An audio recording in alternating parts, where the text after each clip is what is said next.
Season 19, serial number 5, story number 120 overall. Oh my god! It is, of course, Black Orchid, written by Terrence that's a Dudley. White Stripes song. No, that's Blue Orchid. No, wait. Keep going. Directed by Ron Jones and produced by John Nathan Turner. Wow, dear. Wow. What a start. It's fine. One of the only few... There are, I think, only 2 Fifth Doctor episodes that are 2 episodes long. But this is one of them.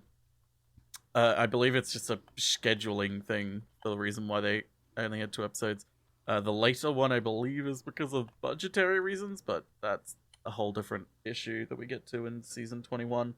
But anyway, what happens in the Black Orchid, dear? We turn it blue. Anyway, we see someone being choked to death by someone that does a hissy noise. And then there's also a lady in bed who's trying to sleep. And then someone in that bed is tied up. Because there's another bed.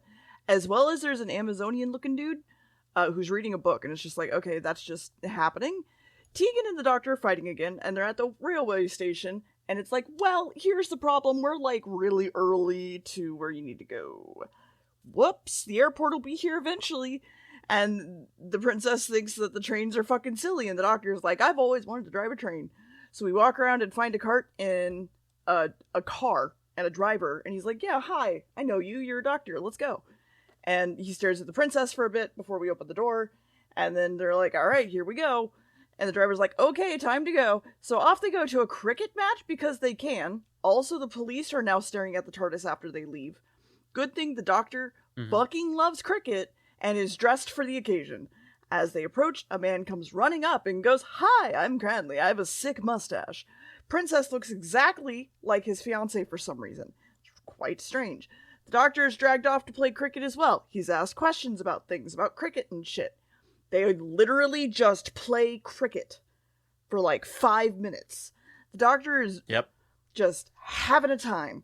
There's also like some weird hard cuts because we watched the extended cut, but he's up to bat and does a good job, and he said it's cricket. The princess is brought up to some people, and they assume she's like something or other is super uncanny, how much she looks like his fiance. So it's like, oh, you're from this family, you know, from, like, that place. And they're like, no, I'm not. And they're like, oh. The doctor is fucking killing it at cricket. And whatever he's doing. And Math and Princess are just like, what the fuck is happening? And honestly, Tegan's just having a good time for once in her life. So, okay, we head off to the house, cut to the Amazonian man, looking through the window at them. We meet up and talk about the master for a bit, but it's not the real master, lol. And okay, time to prep for a costume party that we're just having. And Math is like, I don't understand what a cocktail is. And then we see that Growly man is still tied up in a bed for the moment, and he's just kind of there. Princess is introduced to herself, fiancé self, and we ask again about where she's from. Tegan, meanwhile, is looking at this black flower. Super interesting. Growly man has broken his bonds and gotten free. And apparently her son, George, brought that flower here, and he was a botanist. Also, the fiancé was going to marry him, but is instead now marrying the cricket guy with the mustache. So that, okay. We show the doctor to his room, and the Amazonian is walking back to his room as well, and he gets knocked the fuck out. The doctor is going to wear something? All this stuff about the countries of those lesser people who aren't white and British people. And the doctor talks about, like, his jester mask, and he's like, okay, sure. Tegan is dressing up too and knows the Charleston for some reason. Look at these lesbians. They're being lesbians. It is a bit weird. The fiancé comes in. She has a very pretty dress, and she's like, listen, what if you wore the exact same dress as me and it was funny? And they're like, okay, I have a mole under my dress that you don't have, so we know which one's who. Growly man has walked into the doctor's room and is scared off by him. After a second, he looks around, finds nothing, notices that the secret door is open, and he goes in and gets locked in. So there's that. Then, Growly man also steals the doctor's entire costume. It's a fancy pants party for fancy dress, and Princess also, I guess, wants to dance with Math, and we make bits about, like, which one's the real one, we just don't know. Who's the princess? Who's the fiance? We just don't know. Twinsies run off and show back up and tell people to guess who is who. And Tegan can tell them apart because she's lesbian. Anyway, wait, where's the doctor? He hasn't showed up yet. That's weird. Meanwhile, Amazonian Man has come downstairs and the lady goes to talk to him, while Adric eats way too much food. A horribly dubbed voice for him, don't worry about it. The twinsies play Guess Who again and everyone's having a good time, except the doctor who's lost in weird hallways, but he's gotten out, at least into somewhere? He's found a bunch of books about botany, some outfits, and then suddenly at the party the Charleston starts and Tegan's like, wahoo! I could do that! I'm not useless! And then suddenly, more of who is that and dancing, and the dude comes down the stairs in the doctor's outfit, so they're like, okay, that's the doctor. And now he's here talking to the guest, dancing with the twins. The real doctor finds more hallways and just looks around him before making his way up to the secret room where the man was kept and finds a book in Portuguese. The weird clown has taken off with one of the girls, and Adric is like, that's not good. And the doctor has found a dead body.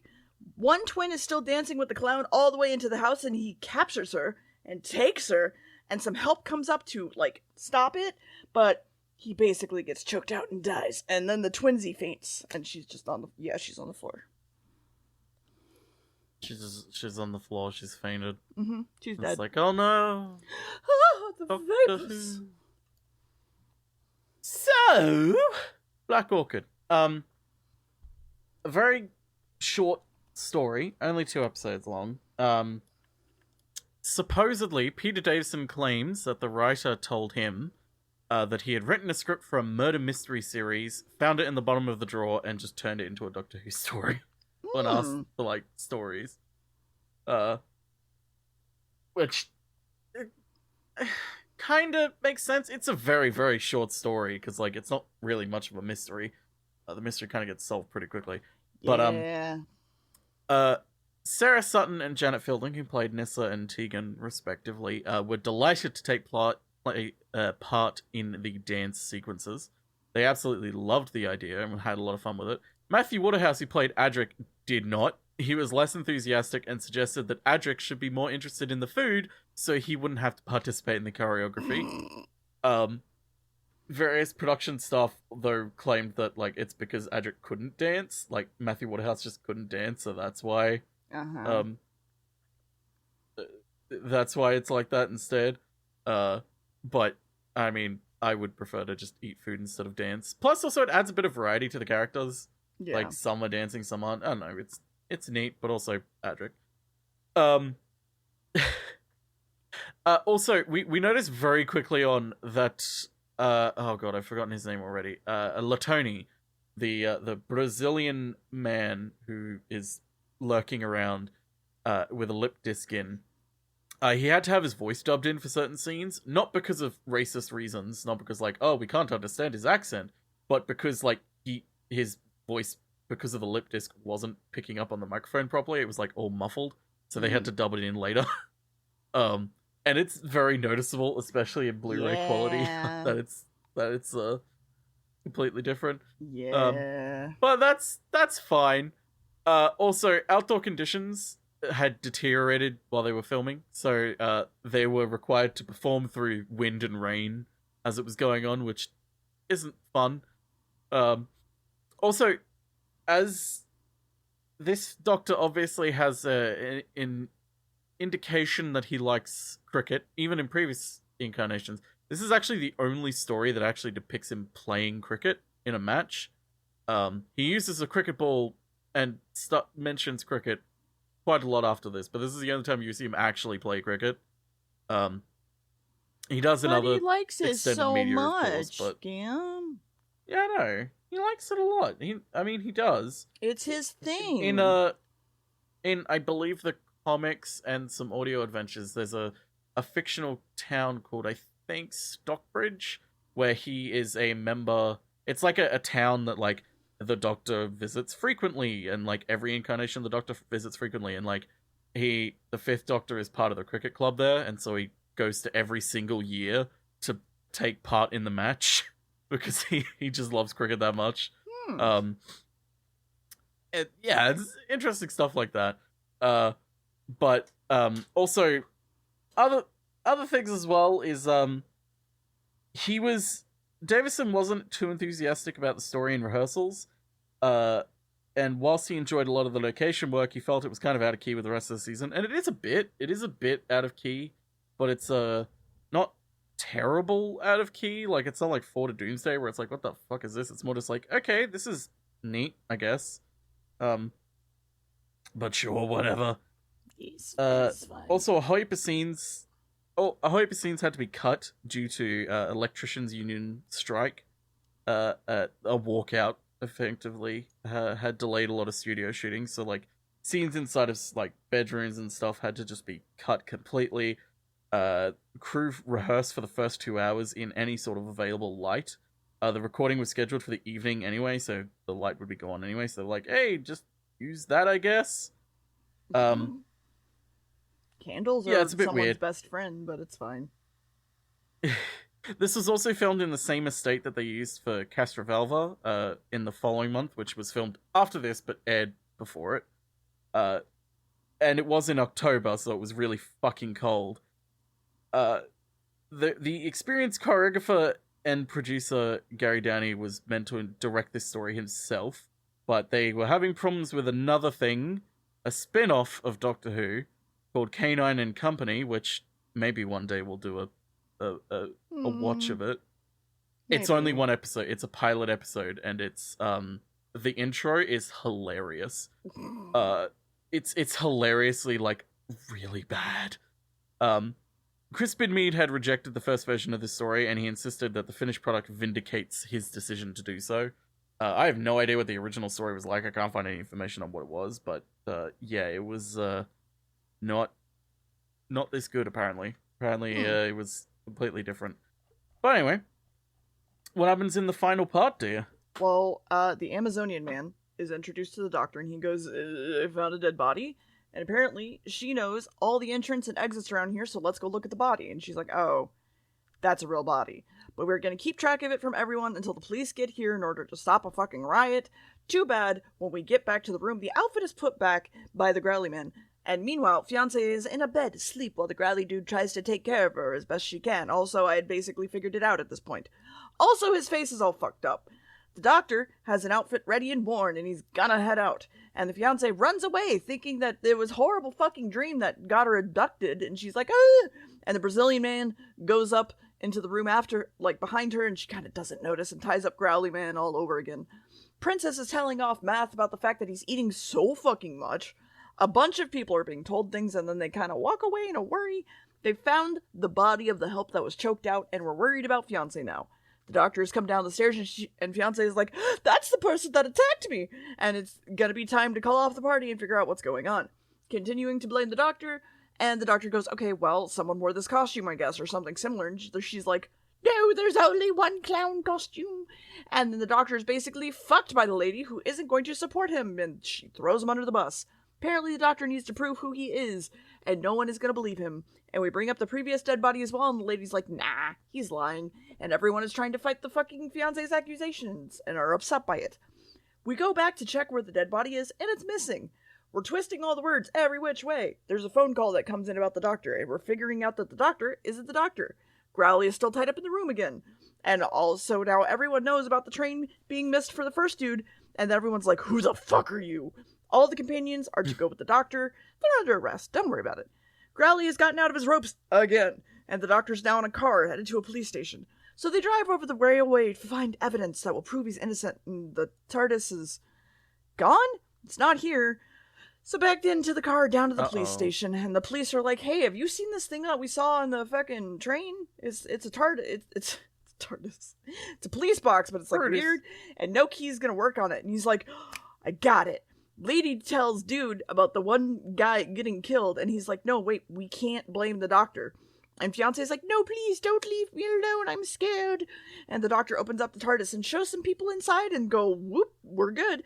Look how big it is. I'm a spaceman. And they're like, okay, yeah, you're a spaceman. What the fuck? Growly Man attacks and is trying to get the fuck out of the room, but the key was hidden away. And also the police realize the doctor's telling the truth. Growly starts a fire. Okay, there's a man whose neck was broken, just like the other one? That's weird. Doctor is going to take the TARDIS and fly it to the house so it's faster. They all jump in. Fiance is upset about something and runs away in a mess, and the TARDIS swooshes over to the house, and as she's running outside, Growly has set the door on fire, finally breaking out of his room, and runs off. But then he shows up to the mother and son, and is scared of them, but also meets up with the Doctor? It's her son, George. Oh my god, who could have guessed? But he won't hurt his fiance. Who could have guessed? Wait. What about the princess, though? Because they kind of look the same. That's weird. So the fire's gone out of hand, and they're up on the roof. Doctor goes inside to run upstairs, and the husband goes up the wall in order to get there. We apparently fucked up when we got the Black Orchid, which was rescued by another tribe. His tongue was cut out, and he killed some people, which is not great. So, so now this is all his fault. Now everyone up on the roof is trying to sneak up to George and save her. And we show him that the fiancé is actually down on the ground because she doesn't have the mole, and he's very upsetty. So he lets the princess go, and everyone's like, yay!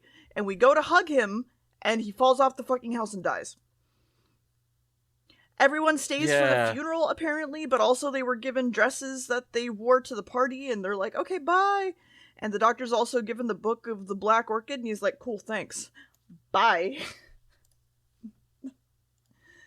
Yeah, it's kind of, there's, like, if this story was just made, like, I'd say if this story was made, like, today, it would be a lot better, but this story was made, like, today. The Unicorn and the Wasp, the one with Agatha Christie, with that's basically this episode just redone for the 21st century, where it's like a murder mystery, there's some sort of mystery involving, English Edwardians going over to another continent and bringing something back. Like, being British. It's basically the same story. And being British, yeah. It's just this one, being made in the 80s, has the weird problem of, like,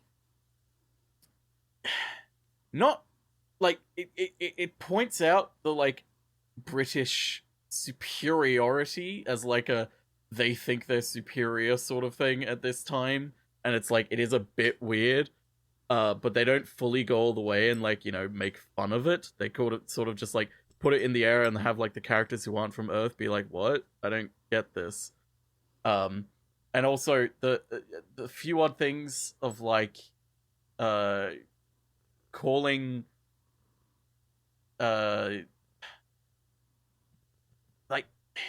calling the Latoni, like, they kept calling him, Tony? They kept calling him an Indian. Yeah, that was weird. And it's like, that's not even, like, the right continent. It's like, it's not the right, well, it is, well, it's not the right proper continent, but also it's like, it's like they're not doing it to be racist, but it's like they haven't updated, like, it's like they were like, what do we call him? And it's like, oh, I don't know. They're close to, America, North America, South America. That means they're the same, right? It's like, it's just lazy. It's not like malicious. It's just lazy writing. Like, bar the whole racially insensitive bit. It's just really fucking lazy. Yeah. It's like, oh, what do we call people from Scotland? It's like, oh, well, they're close to Britain, so we'll just call them British. Yep. Right? Like, that works, right? It's kind of like that, just like with an element of race put in, and it's like, that's just wrong. It's like, it's just lazy. Why would you do that? But also the ending where it's like, oh, we're actually getting a happy ending, but it's like, oh, he's the monster, so he still has to die. Yeah. It's even like, though he's why? not really a monster, he just got fucked over and treated like shit. Yeah, but yeah, exactly. It's like, he's not even really a monster, but, by all intents purposes, he is the monster of the episode. So they're like, okay, well, he has to die. How do we kill him? And it's like, oh, he just accidentally falls over. It's like, fucking what? Yeah. Okay, whatever. It should have been done a lot better, but it goes by quickly, so it's fine. Yeah. On the note, but that's fine, Black Orchid. I gave it a 5 out of 10. 5? Yeah, 5. It's like 5, okay, but okay. It's fine. It's inoffensive. Yeah. It's fine. It's fine. Mhm. Fine. Fine. Well, that's Black Orchid. Mm-hmm. A very short episode. Sarah Sutton loved this episode because, you know, she got to play two different characters. Although she did, as time went by, hate the fact that she had to play two characters because it meant she was, you know, constantly changing costume and shit. Mm-hmm. So she was like, I liked it, but she disliked it a lot less than Peter Davison, who didn't like it at all. Although collectively all of the main cast believed that it was all just Edwardian era stereotypes with like no mystery or dramatic tension whatsoever. It was just like, hey, look, here's an Edwardian era piece, and it's like, you gonna do anything with it? No. Cool. We're just gonna show you. It's like, oh, okay. Hey, look at this era. Isn't it neat? Okay, bye. Yeah. It's like you could have done something with it, which, you know, the Unicorn and the Wasp does, because it points out how ridiculous everyone is in Edwardian times, and the fact that everyone in Edwardian times is putting on a fucking act. Like, no one is this perfect person that they say. They're all fucking terrible people. And it's like, okay, why didn't this show do that? Like, at this time, it's like, because, you know. Because oh, well. Anyway, next time, it's all one word, so you're not going to guess it. Woo! Earth shock. Oh, man, I could have guessed that. Earth racket. Mm-hmm. Sure. Mm-hmm. Okay, let's go into shock. God damn it. Huh? Fuck, shit. No. Oh my god, Deer's gone into shock. Well, I mean, it'd be more like... What do you mean? What do you mean everyone's... No, it's fine. Everyone... No, it's fine. You're blowing up! You damn dirty apes! That's not where I thought that was going. Okay, anyway. Okay, bye! Well, goodbye. That's Earthshock. Well, no, Earthshock's next.